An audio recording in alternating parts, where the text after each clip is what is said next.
desk. I write stuff. I guess I draw stuff too, and I also podcast. And today I'm featured with one of my favorite people from Calgary, someone I actually genuinely miss. She is the one and only Jennifer Rahn. How you doing tonight, Jen? Good. How are you doing? How's the climate driving?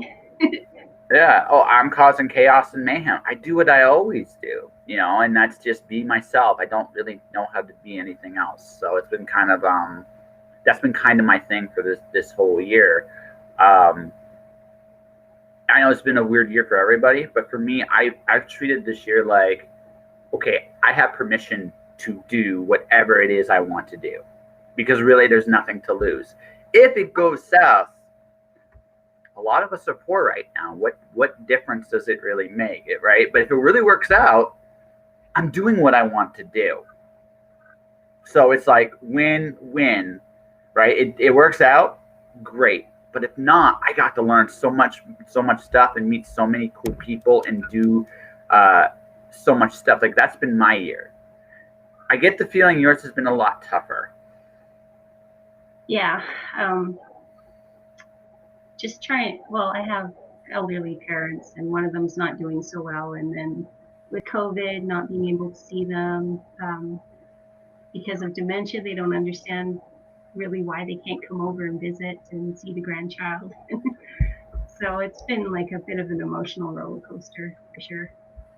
That sucks. Yeah. My grandfather had dementia. I mean, it was an onset. He good and bad, I guess. He didn't go through it very long, but I remember my last conversation with him was a lot of fun, but it was also kind of very painful too. We had a lot of fun, and it was cool. I had him laughing, and we were playing cards, and we were having a great time. My dad's name's Tony. So at the end of our conversation, he called me Tony. And because I sound a lot like my dad, and I realized that for him, at least for a little bit, he forgot I was Josh, and he knew it too. It just that there's that moment where like the moment he said it, he knew, like, oh no, it's not Tony, it's Josh. And my grandmother, I watched her. I remember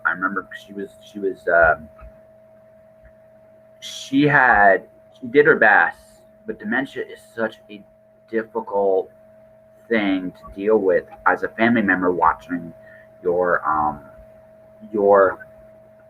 someone you love slowly deteriorate. Not physically, you can kind of we all get older. We all understand that, okay, right now I can lift a house. Now one day I might still be able to lift that house, but I'm going to need a very long nap afterwards. And that's part of life.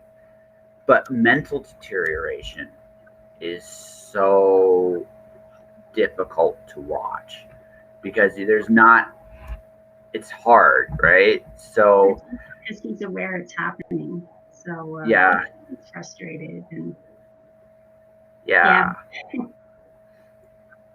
And the worst part is, and this year especially, what makes it really hard is the basics. And by the way, if I'm rubbing salt in the wound, let me know. We can definitely move on to something else. The worst part about this year is if you have a parent that's going through dementia, you can't see them, right? When you do see them again, I mean, it's almost like in one way they're going to be a different person, not completely, but they'll have deteriorated a little bit more. And that's always, that's a terrifying thing. It really, really is. And my grandfather's case, he didn't have it for very long because he passed on.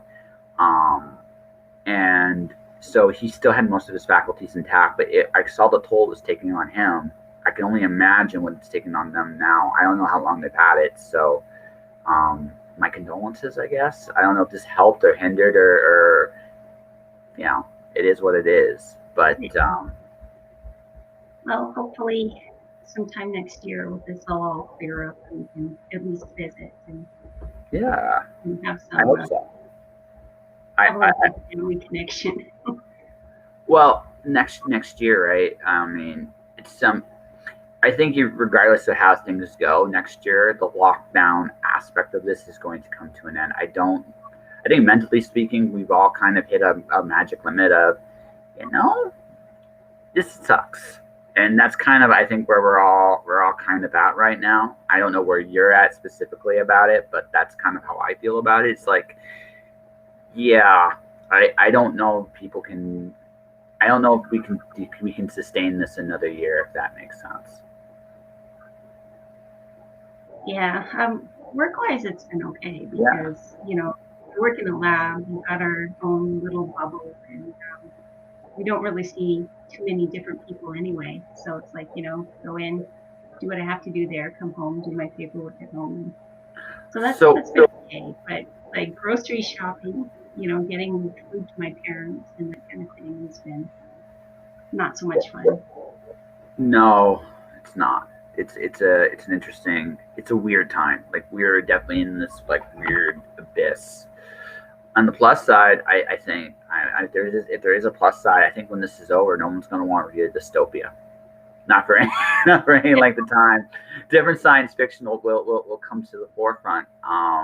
And like, so have you been able to write at all this year? Like, because I know this has been a very unusual year, but A little bit. I mean, my biggest barrier right now has just been like the mental fatigue. Just trying to maintain like two families plus a full-time job, and just finding like the mental energy to write. I mean, I've plotted out another book, but I haven't really like had time to work on it and flesh it out and that kind of thing. So I mean, I'm excited about it. I like the story, but every time you sit down to write, you're just so mentally exhausted that I'm hoping like over the Christmas break I'll be able to recharge the batteries a little bit and get going on it. I don't want to wait too long between books because that's never good. no, no, your voice changes, right? I find like with books, like for me, I have these great ideas in my head, but I realize I have a time limit within my head. Like I have 3 years, I figure, because in 3 years I will be a different Joshua Pantalleresco. I'll still be me, but I'll have layers and nuances I didn't have, and I'll be like this. Um, I'll be this different person, and I still can write the story, but you can't feel the story the same way, right? It's like, Not necessarily a bad thing though. Like the very first book I wrote, longevity thesis, 10 years later, um, got chit chatting with the Dragon Moon Press publisher Gwen Gates and decided to rewrite it and get a new cover and everything. And the voice changed a little bit, but the way it was reading from 10 years ago, I thought, well, that's not really what I was trying to say. And just ah, the feedback I was getting from people, I understood that I wasn't really getting my meaning across. So I mean, because it's an independent press and I had the freedom to rewrite certain parts of it, I went for it. But whether or not that's a good thing or a bad thing, I'm happy about it. I feel good about it. I think what the character is a little truer than was before. was it easy? Like, was it easy for you to?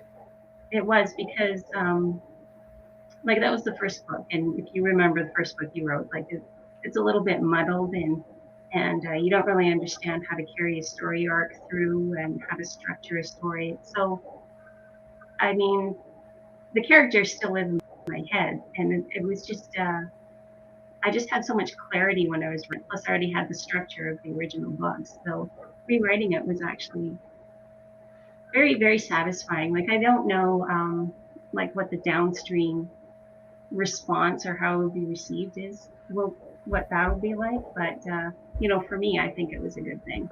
I feel like Yeah. I just did a better job of it and just made it closer to what I initially wanted in the beginning. Aha. So here's my question. Then I have an interesting point. Looking back, this is just maybe you're never ready to jump into something head first. But do you think you were ready to tell the story you wrote 10 years ago? 10 years ago, and was it a case of you like being more ready now? if that makes sense.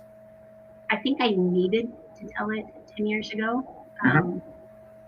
A lot of it was like processing negative emotions or whatever, and finding some resolution for things like that in my own head.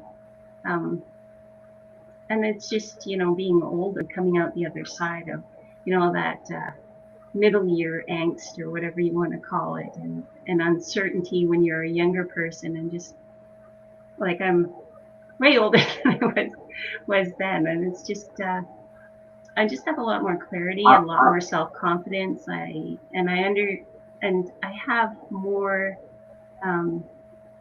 complete thoughts about how I wanted to process those particular emotions that were expressed in that book. I'm afraid that's the next question. I'm afraid. So listen, don't throw it, punch me, okay? I'm asking this because I'm legitimately curious now. How old are you? I'm just gonna put my head down like this and and try not to get decked here, because you don't look that much older than I am. Right? I'm 39. You could easily be mid to late 30s. You could pull that off. Yeah. I'm 50. I turned 50 this year. You look amazing for 50. That's fantastic. Like, honestly, you look amazing. Like that, you look a lot younger, and that's why I'm asking, how old are you? Because some women don't react well to that question. Some do. I'm really comfortable with it. I mean, it took me a long time to get to a really nice place in my life where I'm happy with everything, and I'm there now. So I think 50 is great. Okay. When I started writing the longevity thesis, I was 20. And it got published when I was 37 or 38, I think. Okay. I'm trying to remember. But yeah, so you can see I've got a lot of hindsight now. Well, no, it's interesting because, let's see, for me, I think none of us are confident in our 20s. Right? None. I mean, we pretend it. We have it all together. We really don't. In our 30s, you kind of become a lot. Like, for me, anyway, I found my mid 20s, late 20s, I got very comfortable with who I am, and my 30s was really about dealing with the thing, like dealing about who do I want to be, and who do I want to become. Now that I'm approaching 40, my approach is now more, okay, you're happy with who you are in general. Now, what do you really want? And just go for it at this point in your life, because that's kind of where I'm at, and that's kind of where I'm at. And then I can only imagine that when I get to 50, I'm going to gloriously not give a shit anymore. That I think is the direction I'm going in. I think you nailed it. I mean, what you said right there, that could be me saying the same thing. Yeah. Well, that's the thing, right? I'm almost like, I barely give a shit now. Like, to be perfectly honest with you, I barely do. The only everything I recognize, like, hey, listen, universe, I want to be this guy for the rest of my life, and I gotta become this guy by doing certain things. That means I had to give up certain things. Now, I might go back to school next year. I might actually get a broadcasting degree, which kind of feels a little bit like a punch in the face in one sense, because I've been broadcasting for years. Like, all right, so it's like, there's a part of me that's like, do you really want to go back for that? But there's another part of me that's like, but this is not. It's no longer about what you want, and it's no longer about, I want things and I'm not willing to do things. Now, you kind of come to a point in your life where you're like, okay, you want to do stuff. What price are you willing to pay to do that stuff? And what aren't you willing to pay? And making peace with that. Does that ring true, or is that? Yeah, but I would also add to that going back to school is more than just learning stuff. I mean, there's the networking and filling in all the gaps and just finding out about opportunities that maybe you can't access right now. Mm-hmm. Because you're going to be interacting with the instructors are going to probably have lots, I would imagine, have a lot of connections. I mean, because, I left the academic stream for about 3.5 years after a master's degree, and then I went back in, to do a PhD when I was 30. How old was I? I was 28. I graduated when I was 34. So, but going back, even though I had been in the biotech industry and I had all this knowledge and I'd been running a lab, and then going back, like it just, I had a hard time keeping up just because there was so much more that I hadn't been incorporating into my practice, I guess you could say. So I think there's always more, and I think that it's never a waste. Like, even if all you get out is just interacting with other people walking on the same path, I think it's totally worthwhile. Mm-hmm. No, I agree. I just it's I feel it's a weird. I feel it's a weird balance, because we've been an expert culture for decades. Whether, I mean, depending on what you look at it, and ironically, one of the only ways with an expertise you can actually say you're certified is if you get a piece of paper, not necessarily the hours of practice you put in. Don't get me wrong. There's definitely I love school. Like, the last course I took was, believe it or not, a comic book course with Scott McCloud, because it was just like, because he's so good at what he does, right? I love to learn. I just think, to me, this is a commentary on just how I feel the education system is today. I feel you guys should be paid, but I also feel that a student shouldn't be coming out of school with tens of thousands or hundreds of thousands of dollars of debt either, right? It's a very weird thing. I think we cut our future by doing it that way, because we have a lot of bright people that now are behind the eight ball, which right when they're done. Like, someone like me, if I go back to school, I'm going to have to get a loan. I'm good with that. I mean, I don't really care at this point. I'm bulletproof the opposite way. I have nothing, and that actually works in my favor. There's really, like, blood from a stone doesn't really bother me. I'm just going to get what I want anyway. That's the benefit of having nothing. But the thing is, I'm looking at the fact that for a lot of people that make this choice, it can take years or decades to come out, and I don't really feel like that's the way we should go. And I think at some point in the future, we're going to have to look at education from a price point perspective and go, what is this really worth? And again, this isn't disparaging the teachers or what they teach. So what they teach is valuable, and I'm saying, but the reality is, you don't get paid any more or less. It's the schools and the curriculums and the loan programs that I think create this imbalance, of where I feel like I shouldn't have a high 10-figure debt or 5-figure debt. I shouldn't have that. I also feel you should be paid. So, yeah. What are your thoughts on that? I think my view on it is a little bit skewed, because, like, most of my education was in grad school, and I was paid. It wasn't very much. It was like, 16 grand a year or something like that, but it wasn't putting me in debt either. Yeah. My undergrad, I actually lost the scholarship I had first year undergrad. Okay. So, I basically had to pay like 3 years tuition, and I had help. I had family support. So yeah, and also when I, went to U of A way back when, tuition was like $1,600 a year. That's it.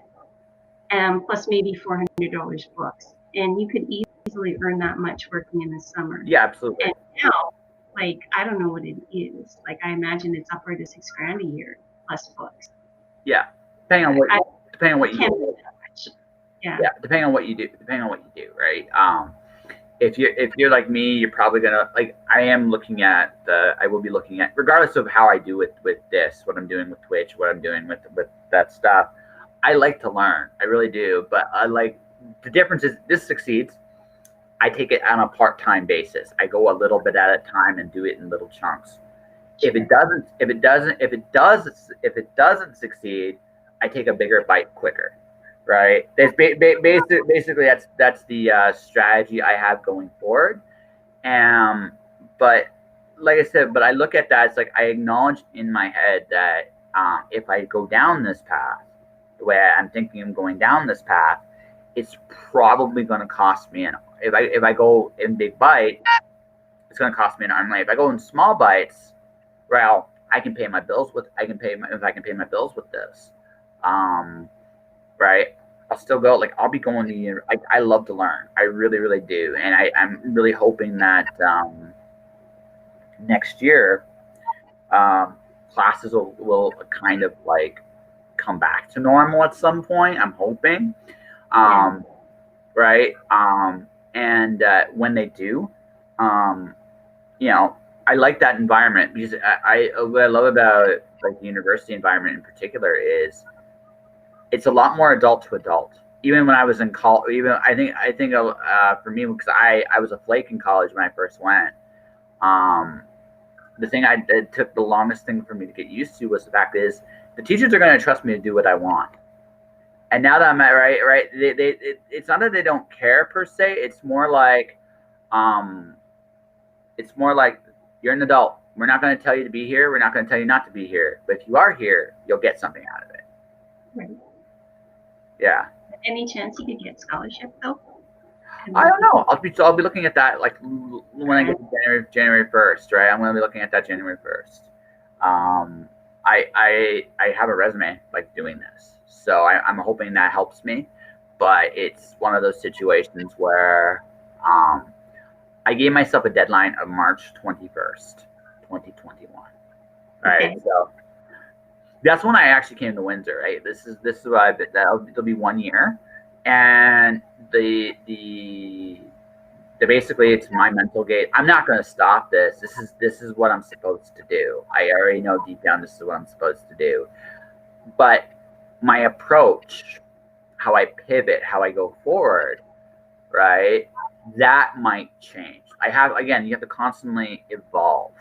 I mean, you just went through like I love Hayden, but you're not going to have a publisher next year. So you're going to have to make a similar kind of pivot with your writing career, right? Yeah. Well, because I already have 2 novels out that Yeah.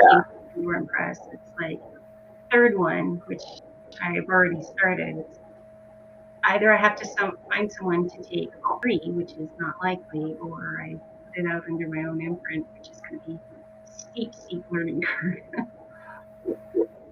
I I'm actually looking forward to seeing what you do on your own. To be perfectly honest with you, I think, yeah, I think I one thing I've noticed about publishing, maybe somebody who's smarter than me will correct me on this, but it's very much like building your it's very much like treating yourself like a free enterprise. And that's a really interesting mindset to get into. I think a lot of people underestimate their own worth. And your books are really good. I think you're good. I think you would do very well in that environment. I could be wrong, but I think your books are good enough that you know why you put it out there. People will notice. Well, thank you. What makes me the most nervous is just being able to put enough energy and commitment towards it to really get it off the ground and get it to go. It's a full-time job. Yes. It really is. Yes, it And is. I already have like 3 full-time jobs going. I know you got these broad shoulders because you're like you handle so much stuff, right? And it's incredible. Actually, this I'm actually this just hit me, and I just realized something that maybe should be a thing you guys look at going forward. You have some close friends in the writing community, right? You Yes. why not make an imprint with each other, help each other out? Like, the fact of the matter is, I mean, you have 3 different things on the go, and you juggle, and you got, again, you got these arms of steel, and you can carry all kinds of things on you, and that's great. But I'm sure, like, you and I can think of at least 2 other people, right, that write similar to what you do, or at least is in the same kind of niche of what you do. That if you guys like pooled together, it would divide time. It would divide time, and you all have different expertises, right? So, I mean, it's a it's a thought. It's like, this is just me, just the spitballing here as we're on the air, right? But it seems to me like I can think of you, and I can think of a few other people. It's like, you guys, if you work together, if you unite as one, right, with one common purpose of promote helping each other and building each other up, it might work out. Like, I'm not trying to, like, you know, but it seems to me like everybody's problem is going to be time. But you guys aren't busy all the time either. You all can work, like, right. So, like, there might be a point where you're like, springtime, maybe in the spring you're freer. If you are, you can plan on the baton of, like, maybe we start with, like, you agree to which book you promote one, and then in the summer you trust them to promote you, and like, kind of build like a partnership, or like a joint venture. I would love that. Yeah. That'd be great. Hopefully, though, when COVID settles down, can indie authors, indie publishers really depend on book conventions to really get the sales going. So, with sure, you can promote online. I'm not that familiar with it. I don't think I'm that good at it. I do much better at in person, in store, Yeah. type of promotion deals. Well, that's kind of why I brought you on the show, because I think you're awesome. So I figured, get a chance to this is a great. Well, this is, like, I think one of the challenges of right now is you got to kind of figure out what you're good at, right? Like, I have a big ass mouth. I can talk to anybody. I'm talking, right, and it works to my advantage. I've cracked you up a few times too, to just in this conversation, right? But it works, right? It creates a good impression. What I think marketing is with any author, doesn't matter who it is. It's a story you want people to have about you. So when you talk to people, what is that impression in what you're creating? Like, what do you want people, when people know who you are, right? When people know who you are, like, what do you want people to actually, like, carry, like, remember you by, or like the impression you want to leave? Oh, I guess competent storyteller above all. I've had some really doozy reviews where, it kind of makes you question yourself, or question myself, and kind of what I've been trying to do. But when I go back and read my stuff, I'm like, yeah, that's how I wanted it. That a lot of that was intentional. So, like, I'll just paraphrase, but like, one of the reviews was along the lines of, I read this book about Star Wars and there were Sith Lords in it, and that's so horrible. It's like, well, yeah, of course there's Sith Lords in a Star Wars book. What were you expecting? So, obviously, not my target audience. So I think I would like to connect with my target audience. I certainly don't expect my stuff to appeal to everyone. Like, even some friends have told me, I hated this. This is terrible. I don't know why you made your protagonist that way. But I don't know. It is what it is. That's how it came to me. That's how I was satisfied putting it together. And I would rather be true to the story than trying to please everyone. Well, you have no choice. That's the best way to be. Like, I find, for me, as far as characters go, my only rule is I don't have to like my characters, but I have to respect them.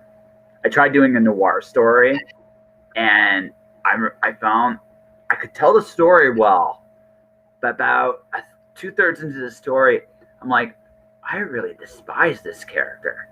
Like, I don't even. This is beyond like dislike. This is like, I despise this character. Why do I despise this character? And then I realized, because if I met him in person, I wouldn't respect him. I just wouldn't. And this is just my. It was a flaw, but it taught me a very valuable lesson. Right? My character, I have to respect the character. I don't have to like them.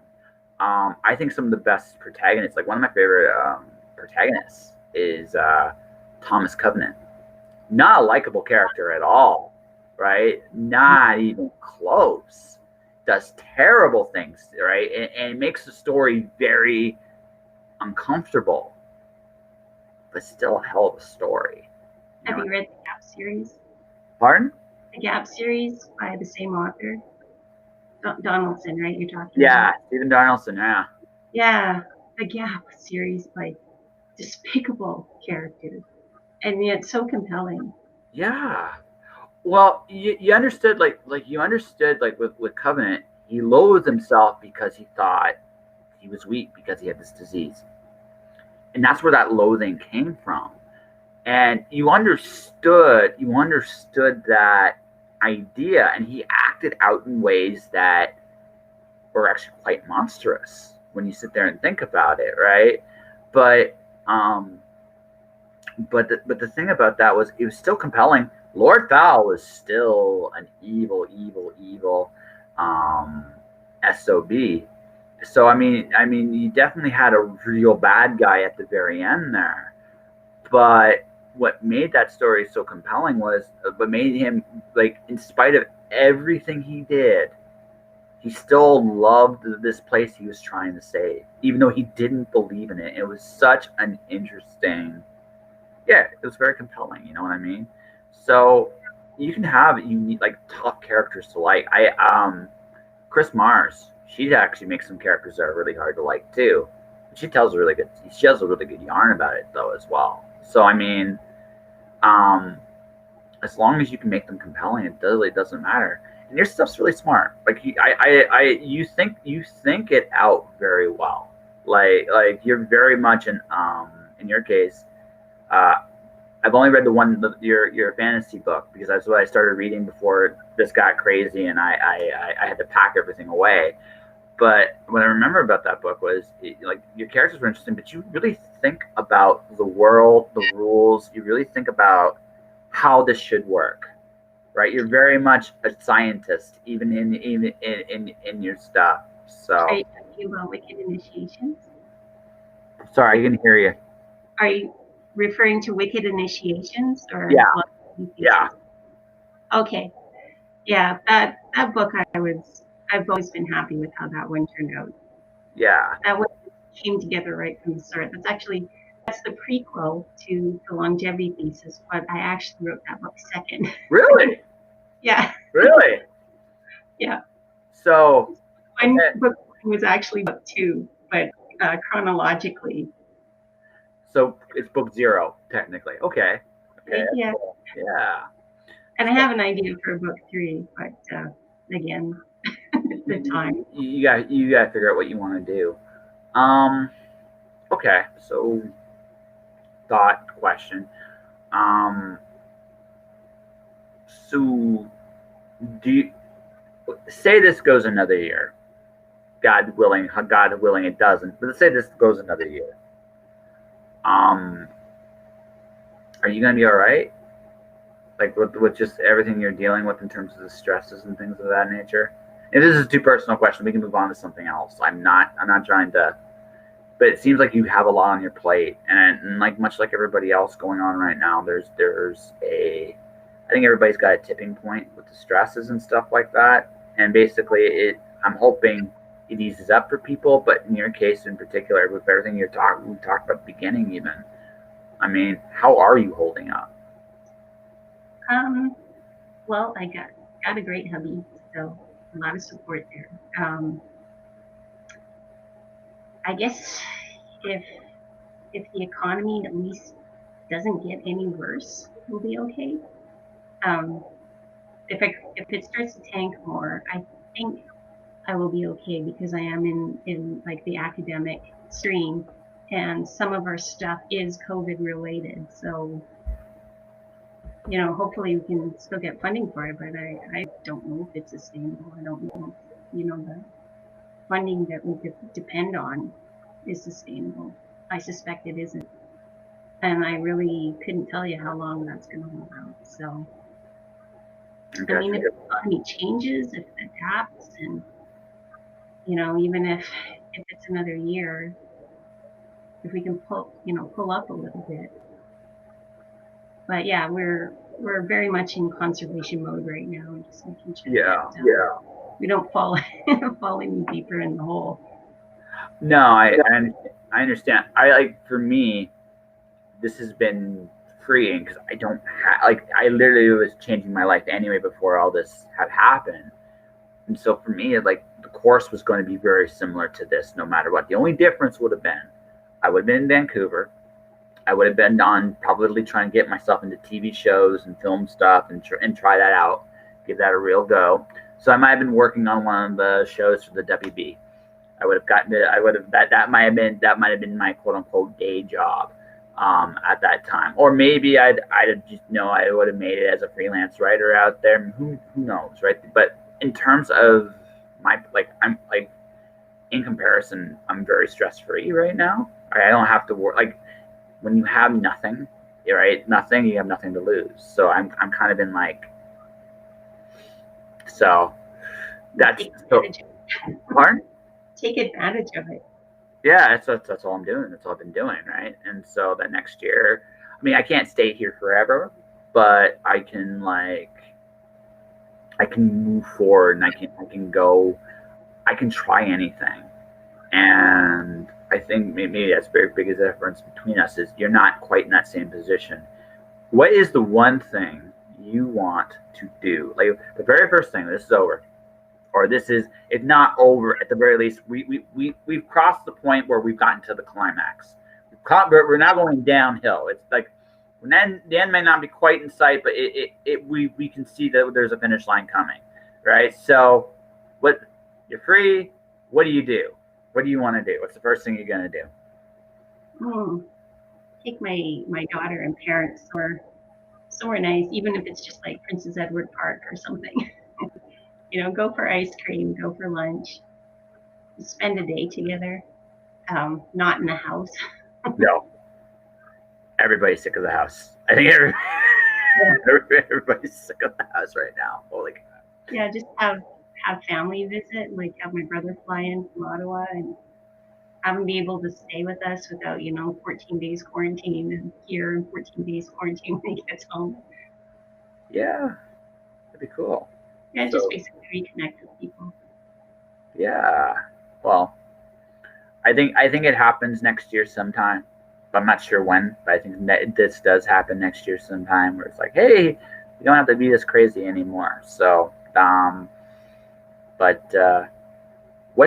okay, so here's this question then. What's the one thing you've learned about yourself in this time? We've all discovered things about ourselves. How about you? What have you discovered? That I actually don't mind working at home. It's we still have lab meetings through Zoom, and I still meet the people I work with and talk to them and have good academic conversations. And, not having to be at the university for a 9 o'clock seminar, I can just Zoom in my PJs if I want to. It's actually less stress there. I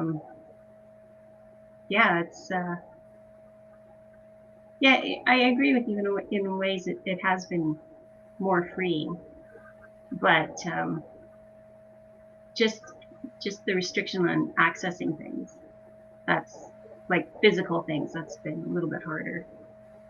We need contact as a species. We just need contact with stuff. We're always going to be wired that way no matter what. And I think that's the big thing about today is I like giving people hugs. I like giving people high fives. You've seen me at When Worlds Collide. I'm incredibly silly Yeah. around people, right?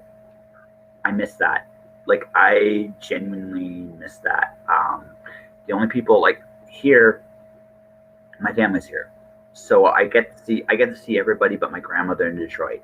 I don't know when I'm going to see her again, right? Mm. That's the shitty part for me. But everybody else I can see and I can interact with. So family, but meeting new people's hard right now, and I love meeting new people. I love figuring out where people come from and what they want, and that's a big part of who I am. And that is the thing I miss the most. Most for most of us, um, that interaction's not there right now, and it needs to come back. And I think sooner than later, um, or I think we all go a little crazy. Yeah, about people changing too much. Even from the beginning of this pandemic, I just noticing people are a lot more angry, aggressive, and Well, it's a pressure, right? Like, social media, and maybe that's not the case at all. oh, I've. It's why I try to be so positive on social media. I'm smart enough to recognize that I really don't know what's going on. There's a lot about this that I don't disagree with the science, but from an ethics standpoint, there are a lot of question marks with a lot of things going on right now. And I think that, and on top of that, okay, I'm a quote unquote, I'm doing temporary work while I'm doing this. And I'm considered an essential worker while I get to go out and temporary. So here's the thing, I can go outside to work, okay? But that's all I can go really go outside. I can go to work and get stuff I need. That's all I can do. So here's the thing: we've been doing this for 8 9 months now. We've had a little bit breaks of that here and there, but when you really sit there and think about that, basically you can go out to work. Yeah. That creates hostility, because there's nothing like going out there and okay, I can go work for you. I can do construction. I can like for what I'm doing. I'm back. I'm working in a warehouse like for some temp work right now. Um, I can go work and do working things, but I can't meet people. I can't go have a drink. I can't go to a rock concert. I can't enjoy things in life right now, but I can work. Subconsciously, I think that creates a lot of resentment. Does that make sense? It does. I really hope this is just temporary.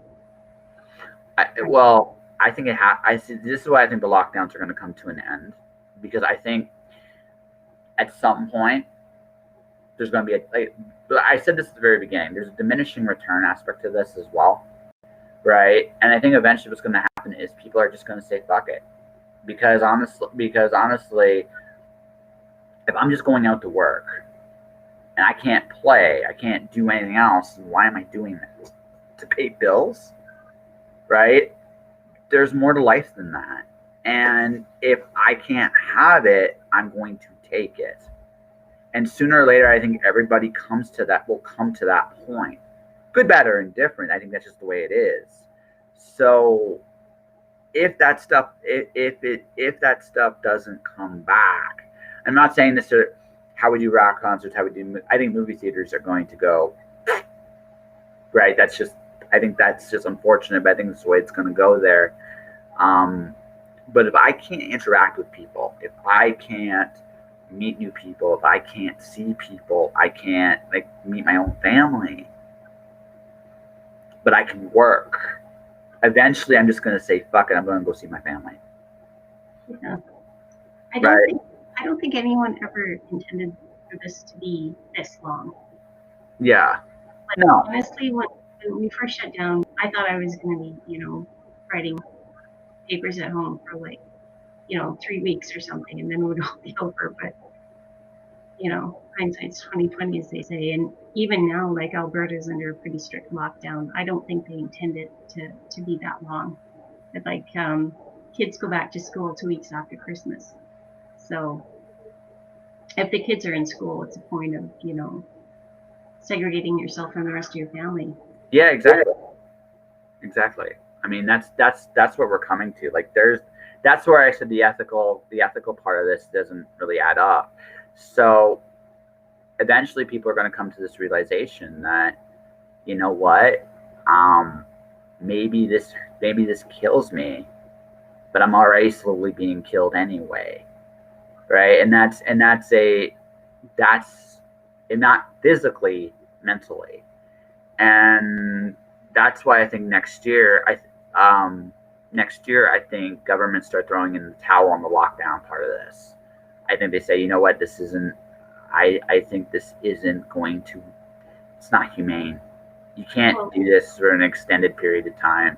if the So vaccines work, it's there's no point in locking us down if the vaccines work. I mean, if we get herd immunity, then yeah, there's no reason to keep it. So I'm pretty hopeful right now that it'll end maybe first quarter next year. Fingers crossed. We'll see. I think by second quarter is where I think I think this turns around. That's what I think. I think it's the second quarter. First quarter, I think, yeah, something. And again, I'm not saying we're going to be out of restrictions next year completely. I don't think that happens, but I do think, yeah, I don't think we do another lockdown. I don't think it'll work. I think that's unless we really want things to get hostile. Um, I think this, if we do another lockdown next year, I think we riot. That's, I mean, that sounds very maybe extreme, but I've seen the hostility, right? And it's growing. It's not shrinking.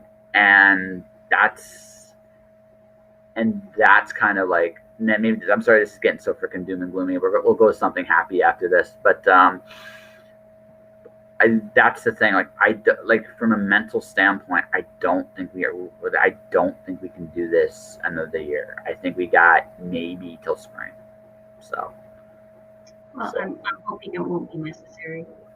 yeah, me too. Me too. Um, so let's go happier stuff here. You reading anything fun? Like, what are you doing? What do you do for fun right now? Oh, Warframe. Like every Friday, I get together with my husband and my brother online and just blow things up digitally. Okay. So what are you Yeah. blowing up? Like, what are you blowing? Are you trying to blow him up, or is he trying to blow you up, or you guys are working together to blow stuff up? Uh, well, Warframe, it's like we don't do the PvP stuff. I hate PvP. I like blowing up NPCs. So yeah, we just get our little squad together and go blow up NPCs online. Nice. Yeah. So you guys are the United Rawns of Destruction, I guess, or I don't know. Do you have like a name? Um, Kind of silly. It's metal dogs. That's my Chinese zodiac. I was born in the year of the dog under the element of metal. So our little guild there is called Metal Dogs. Yeah. Oh, okay. That's good. It's cool. I'm a rooster, so we're on Chinese zodiac. I'm a rooster, so that's cool. That's really cool. So, not sure about books at this point, but it's okay. Let's assume we're gonna go worst case than best case. Okay, worst case scenario. Worst case scenario. This dog pile keeps dog piling for a while longer than anybody wants it to. Okay. Um, do you release a book next year? Uh, if I lose my job, probably. If I don't, I'd like to, but it's gonna require a lot more stolen moments. Like I probably have to give up on, I don't know, half of my sleep or something to pull that off. Okay. So best case scenario then. This eases up, and we're not, and we don't go insane anymore, and or we're less insane than we already are, and you get time again. You get some time to breathe. for maybe it's probably gonna take about 3 months to get fully ongoing. End of next year. If I could finish a book by end of next year. If all goes well, you finish a book end of next year. You could release one. That would be really nice. I have just ease up on the mental energy drain. Yeah, I could probably pull it off. I mean, it is plotted. I just have to, sit down and actually type in the words. It's all good. It's all good. Yeah. It's all good. No. Okay, so I got one final question, and then we'll get to the wonderful plugs and stuff like that. Okay. Dark chocolate or vanilla? Oh, dark chocolate. I had to ask because we were talking about mental energy, right? So vanilla is great because it hits every part of the brain, but dark chocolate is it's dark chocolate, right? So I'm like, what's Jen's go-to fix? Now I know. I'm half German. I mean, when I was growing up, every Christmas my Oma would be sending us that good stuff from Germany. So see, for me, it's marzipan. I love marzipan. Yes, she would send that and the Lebkuchen and oh my gosh, all kinds of chocolate. So my grandmother from Malta makes an incredible Leberkuchen. It's fantastic. She actually makes it better than. All due respect to my grandmother from Windsor, my grandmother from Malta actually makes it a little bit better. It's fantastic, but yeah. So yeah, that's like this time of year. Normally, I'd be like, oh my gosh, I'm eating those. And so my grandma from Malta makes those and these almond cookies. I don't share them with anybody. Like I have to really like you to share these, right? It's like I must like you because otherwise I'll be like, get your own. Just get your own. What's your specialty Christmas recipe? What's yours? Yeah. Do you make it? But that's it. Like those almond cookies are my favorite. When the rare chances I bake something, like if I ever do something this year, I actually make a pretty good carrot cake. Believe it or not, like that. Yeah, eyes lit up. Eyes lit up on that one. Yeah, my mom makes a good one too. Yeah, so I can actually bake.